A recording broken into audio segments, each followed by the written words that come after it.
இயேசு கிறிஸ்துவில் மிகவும் பிரியமான புனித லியோனார்தியாரின் அன்பு பக்தர்களே, அன்பு பிள்ளைகளே, இன்று நாம் பொது காலத்தின் 16ஆம் ஞாயிற்றுக்கிழமையில் இருக்கின்றோம். பரிவு உள்ளம் என்ற மைய சிந்தனையில் நான் உங்களை சிந்திக்க அழைக்கின்றேன்.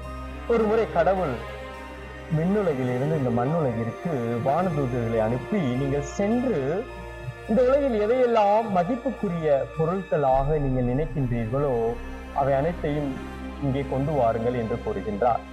இப்ப எல்லாம் போறாங்க, அவங்கவுங்க போய் தங்கம், வைரம், வைடூரியம் என்று பல்வேறு பொருட்களை எல்லாம் எடுத்துக்கொண்டு வருகின்றார்கள். அப்பொழுது அங்கே ஒரு வானதூதர் மட்டும் ஒரு அனாதை இல்லம் என்ற இல்லத்தை பார்க்கின்றார்.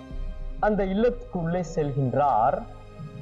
சென்று பார்க்கின்ற பொழுது ஒரு வயதான முதியவர், ஒரு பாட்டியம்மா அங்கே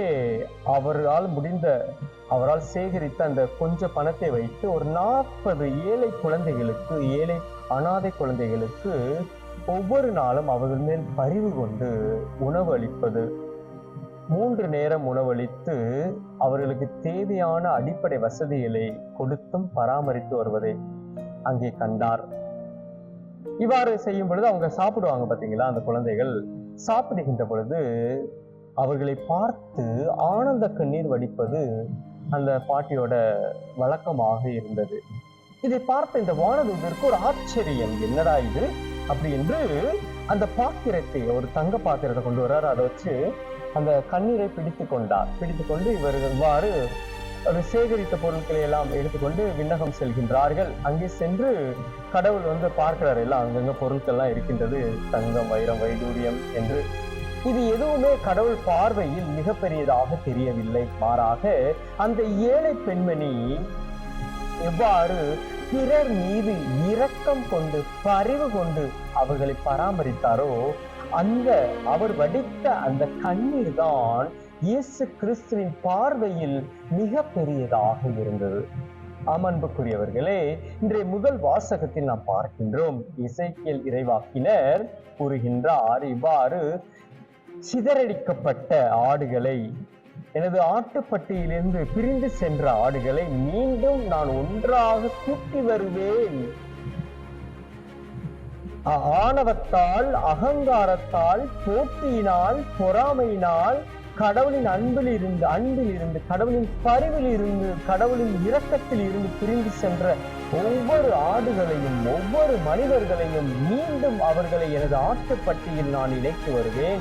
இணைத்து வந்து ஒரு ஆயனை அவர்களுக்காக நியமிப்பேன். நீங்கள் அஞ்சாதீர்கள், கலங்காதீர்கள், பயப்படாதீர்கள் என்று அவர் நமக்கு கூறுகின்றார். அன்புக்குரியவர்களே, கடவுள் அவர்கள் மீது பரிவு கொண்டார், இரக்கம் காட்டினார் என்பதை நாம் பார்க்கின்றோம். அதைத்தான் இன்றைய 2ஆம் வாசகத்தில் எபேசியருக்கு எழுதிய திருமுகத்திலே பவுலடிகளார் மிகவும் அருமையாக கூறுவார். அவரும் கிறிஸ்துவினிருந்து பல நேரங்களில் தொலை தூரத்தில் சென்ற மக்களை மீண்டும் ஒன்றிணைக்கிறது அவருடைய இரத்தம் என்று.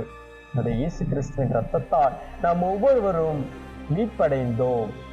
காரணம், அழகையின் சூழ்ச்சியால், எதிரியின் சூழ்ச்சியால் நாம் பாவத்தில் விழுந்தோம். அந்த பாவத்தில் இருந்து இயேசு கிறிஸ்து நம்மை மீட்டெடுத்தார். காரணம், இயேசு கிறிஸ்து நம் ஒவ்வொருவர் மீதும், பாவிகளாகி நம் ஒவ்வொருவர் மீதும் அவர் இரக்கம் காட்டி வருகின்றார், பரிவு காட்டி வருவதை நாம் பார்க்கின்றோம். அன்புக்குரியவர்களே, இன்றைய நற்செய்தியில் நாம் பார்ப்பது என்ன? அதாவது, அவர் மக்கள் எல்லாம் ஆயலில்லா ஆடுகளைப் போல இருப்பதை பார்க்கின்றார். அந்த மக்கள் மீது அவர் பரிவு கொண்டார் என்பதை நாம் பார்க்கின்றோம்.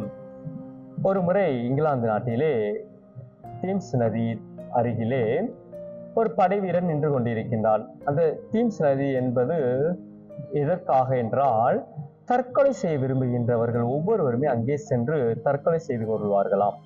இதை பாதுகாப்பதற்காக, யாரும் தற்கொலை செய்யக்கூடாது என்பது நோக்கத்திற்காக ஒரு படை வீரன் எப்போதும் அங்கே இருந்து கொண்டே இருப்பான். இவ்வாறு ஒரு முறை ஒரு மனிதன் அங்கே வருகின்றான். தற்கொலை செய்யும் நோக்கத்தோடு வருவனை பார்த்து இந்த படை வீரன் தடுத்து நிறுத்தி, என்ன பிரச்சனை என்று கேட்கின்ற பொழுது, என் வாழ்க்கையில ஒரே பிரச்சனை, துன்பம், தீரம், கஷ்டம், அதனால தற்கொலை செய்ய போறேன் அப்படின்னு சொல்லி அப்ப இதெல்லாம் ஒரு முடிவு அல்ல. தற்கொலை செய்வது உன் வாழ்க்கையில சின்ன சின்ன பிரச்சனைகளை பார்த்து தற்கொலை செய்து கொள்வது ஒரு முடிவு அல்ல. மாறாக உன் இடத்தை மாற்றிக்கிட்டு வீட்டுக்கு போ என்று. அவன் அந்த படைவீரரை பார்த்து, ஒருவேளை நீ இடத்துல இருந்தன்னா நீ இந்த மாதிரி தூக்கு போட்டு இறந்துருவ என்று, தற்கொலை செய்து இறந்து விடுவாய் என்று அவனிடம் சொல்ல, அவன் கூறினான், சரி. படைவீரன் சொன்னா, அப்படியாப்பா, அப்படின்னா உன் பிரச்சனை என்ன, உன் பிரச்சனை எல்லாம் என்கிட்ட சொல்லு, நான் என்ன செய்யறேன், ஏதாவது தீர்வு காண முடியுமான்னு பார்க்கலாம் என்று சொல்லும் பொழுது, அந்த மனிதன் அவருடைய பிரச்சனையை எல்லாம் இந்த படைவீரனிடம் சொல்ல, அந்த படைவீரன் அவர் மீது இரக்கம் கொண்டு பரிவு கொண்டு அவருடன் துன்புற வேண்டும் என்ற நோக்கத்தோடு அவன் சென்று தற்கொலை செய்து கொண்டானாம். ஆம் அன்புக்குரியவர்களே, to suffer with someone. Compassione, compatia. Cum means Latin like with, patia to suffer with someone.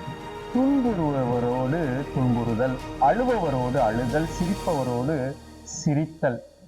ஆக அன்புக்குரியவர்களே, நாம் பரிவு கொண்ட உள்ளத்தோடு வாழ்கின்ற பொழுது இறைவன் நம் ஒவ்வொருவரையும் நிறைவாக ஆசீர்வதித்து ரட்சிக்கின்றார். அது மேம்பட தேவையான அருளையும் ஆசிரியம் பெற வேண்டும் என்று நாம் இறைஞ்சுவோம். பணம் இருக்க மனிதர்களிடம் இரக்கமும் ஈரமும் நல்ல உள்ளமும் பரிவு நிறைந்த உள்ளமும் இரக்கம் நிறைந்த உள்ளமும் இதயமும் இருப்பதில்லை. ஆனால் ஈரமும் இரக்கமும் பரிவும் கொண்ட உள்ளத்திடம் உள்ள மனிதர்களிடம் பணம் என்பது இருப்பதில்லை. ஆக நாம் ஈரம் நிறைந்த இரக்கம் நிறைந்த இதயம் முழுவதுமாக இரக்கம் நிறைந்த பரிவு நிறைந்த மனிதர்களாக, பரிவு நிறைந்த உள்ளமாக வாழும் மனிதர்களாக தேவையான அருளை இறைவனிடம் இறைஞ்சுவோம். இறைவன் நம் ஒவ்வொருவரையும் நிறைவாக ஆசீர்வதிக்கட்டும்.